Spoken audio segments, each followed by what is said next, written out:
ராணிப்பேட்டை மாவட்டம் பணப்பாக்கம் அருகே தனியார் பள்ளி பேருந்து சாலையோரம் கவிழ்ந்து விபத்துக்குள்ளானது. இதில் மாணவர்கள் அனைவரும் சிறு காயங்களுடன் பத்திரமாக மீட்கப்பட்ட நிலையில் கூடுதல் விவரங்களை நமது செய்தியாளர் கோகுலக்கண்ணன் வழங்க கேட்கலாம். வணக்கம் கோகுலக்கண்ணன், விபத்துக்கான காரணம் என்ன? பள்ளி பேருந்துல எத்தனை மாணவர்கள் இருந்தாங்க? அவங்களுக்கு எதுவும் பாதிப்பில்லையே? வணக்கம் கனிமொழி. ராணிப்பேட்டை மாவட்டம் பணப்பாக்கம் அடுத்த மேலக்குளம் பொது பகுதியில் தனியார் பள்ளி வாகனம் 32 மாணவர்களை ஏற்றிக் கொண்டு சென்றுள்ளது. அப்போது குறுகிய சாலை என்பதால் வாகனம் ஓட்டுநரின் கட்டுப்பாட்டை இழந்து சாலையிலிருந்து கலந்தது. இதில் வாகனத்தில் இருந்த குழந்தைகள் அலறல் சத்தம் கேட்டு அக்கம் பக்கத்தினர் ஓடி சென்று கண்ணாடி உடைத்து பள்ளி குழந்தைகளை மீட்டுள்ளனர்.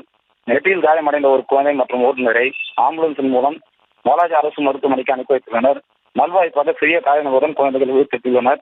தனியார் பள்ளி வாகனம் குறுகிய சாலையில் வீட்டிற்கு சென்று குழந்தைகளை ஏற்றி வருவதால் இது போன்ற சம்பவங்கள் நடைபெறுவதாக பொதுமக்கள் குற்றம் சாட்டுகின்றனர். பள்ளி மாணவர்களை ஏற்றிச் சென்ற பேருந்து கவிழ்ந்ததால் அப்பகுதியில் பெரும் பரபரப்பு ஏற்பட்டது. கனிமொழி, விவரங்களுக்கு நன்றி கோகுலக்கண்ணன். செய்திகளை உடனுக்குடனும் துல்லியமாகவும் தெரிந்து கொள்ள சப்ஸ்கிரைப் பண்ணுங்க.